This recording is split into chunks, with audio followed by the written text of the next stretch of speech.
అదే కదా ఫైనల్ గా ఇదిగో నీది నీ హక్కు ఇది వచ్చేసింది అనేదే మొన్న బూరీ సర్వే పెట్టింది. దాన్ని మళ్ళీ పెంట చేసి వదిలిపెట్టి ఏముంటది ఈ దేశంలో?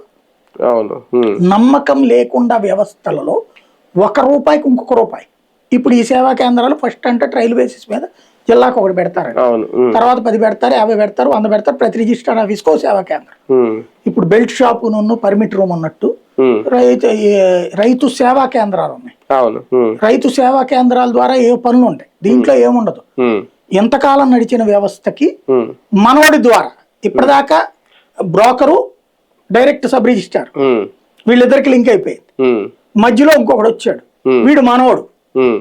వీడి ద్వారా ఇప్పుడు మనవాళ్ళే ఉన్నారనుకోండి, ఇక్కడ 2 కాన్సెప్ట్లు ఉంటాయి.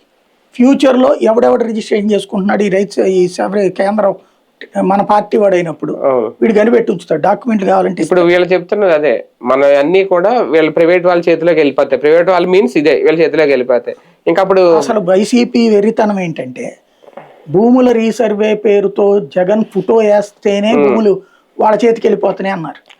దొంగ ప్రచారం చేశారు. అంతే కదా. ఇప్పుడు ఒరిజినల్ గా నీ కాగితం వాడు ప్రైవేట్ వాడి దగ్గరికి వెళ్తాను, అంతే మరి. వాడు జిరాక్స్ కాపీ తీసి ఏమైనా చేయొచ్చు రేపు పొద్దున.